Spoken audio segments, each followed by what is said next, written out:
hello लोगोफोर खुलुमबाय आंनि गोदान भिडिअ नोंथांमोन गासैखौबो आंनि गोसो गोरबोजों बरायहरनाय थाबाय लोगोफोर नै दा अखा हागासिनो आरो आङो दा मैथाजों हादा बेगरजों ओंख्रि संनो नागिरदों आरो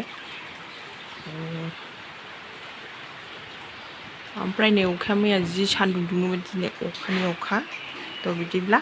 संनाय खावनायाव थांसै ओरैहाय नै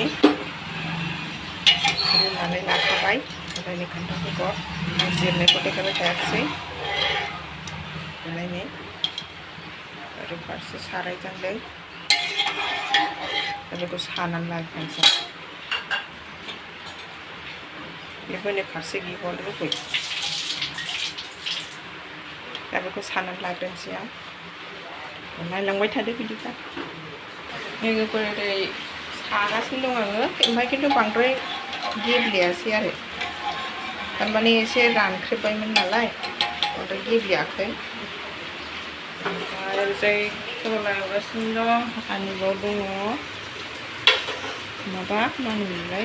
फान्थाव भाजि बिलाय साराय जानखाबाय आं मैथायाबो रेडि ओमफ्राय नै मैथायाबो रेडिखा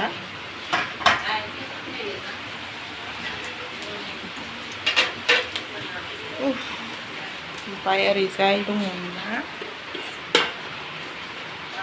दुब्लियाव माबानाय आरो गुरहैनाय माइ गायनो थांनायाव गुरनानै लाबोदों आरो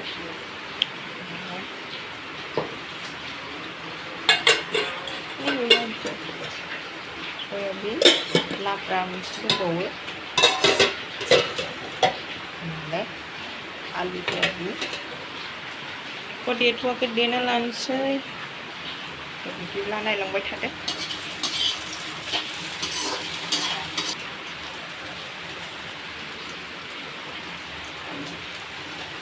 अखा हाबाबो गरम सामब्राम बानलुखौ हरबाय गरमा देखायबाय थायाखिसै हरै सेरनायखौ दा संख्रि हालदै होबाय बिनिफ्राय देनाय होसै आंना आखिथिंसो एरनाय जाबाय जायो आं बेखौ माबानानै लानोसै देनायखौ होनोसै आं सामब्राम गुफुर ओरै फारसे सयाबिन फ्राय होबाय गैयाखिसैहाय नै माबाखौ ओइ मा जादों आया हनै सयाबिन जादों गुदुंथ' नै एसे रानबायमोन नालाय रुयाखिसै लोगोफोर खान्थाल बेगरा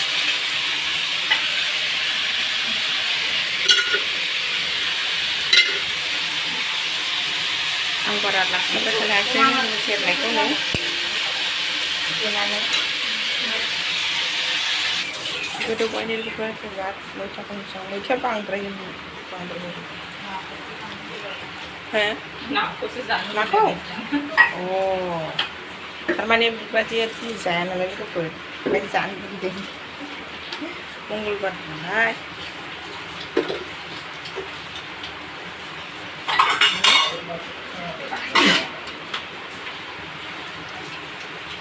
ओंखायनो ओरै मिरामिस दहाय देखायनाया आलुजों सयाबिनजों आरोना ओमफ्राय दा नै जोंना मैथा हरबाय आङो एसे गोदौथोंसै नै लोगोफोर आङो दा नाखौ होनोसै नै ना गोरलै गोरलैजों बिदिनो एसे नास्रायफोर दं मस्ला बेखौ दोनबाय एसे आखिथिंसो दैलि आखिथिंसो माबानाय जायो एरनाय जायो बेनिफ्राय निमाहा बिबाय लोगोफोर मानो होनबा आखिथिं एरनाय जायो केमेराखौ खालामनोसो आगदाथिं एरदोंमोन आरो ओरै गोदौगासिनो दं बावला मोनसिगोनानो एसे गोदौहोथोंसै मैथाखौ एसे दोनबाय बांद्राय औ लोगोफोर नै मोनबाय आङो बेवहायनो फोजोबनाय जासिगोन मानो होनबा कि मोनबाय नालाय मा खालामबावनो दस्राखौ जास्ट बेल' आरो आंनि भिडिअ'आ बिदिनो खालि संनाय खावनायल' नुबाय थागोन ओमफ्राय बिदिनो होमबा बेरायनायबो नुगोन आरो ओमफ्राय थारमाने अखा हानायखाय आरो दुब्लियावबो थांबाय थानायखाय गैया बेरायनो मोनथ'थाराखै आरो आलासिबो जादों नालाय नै माबायदि नुखो लोगोफोर आरो टेस्टि गोथाव मोदोमथारबाय मैथा होनबाथाय गोथाव जाखायोना मैथा होनबाथाय गोखै आरो माथो दंबावो कमेन्ट सेक्सनाव अननानै खोन्थाहरबानो जाबाय माबायदि नुखो आरो सोरबाफोर गोदान नायदोंबा please like share comment and subscribe खालामना हो बाय बाय नेक्स्ट भिडिअ लोगो मोनसिगोन लोगोफोर बाय बाय अगर कोई नए है तो सब्सक्राइब जरूर कीजिएगा प्लीज़ और लाइक कीजिएगा कमेंट सेक्शन में कमेंट कर बताइएगा कैसे बने मेरी ये सब्जी काटोलर टी बिदिब्ला दोननोसै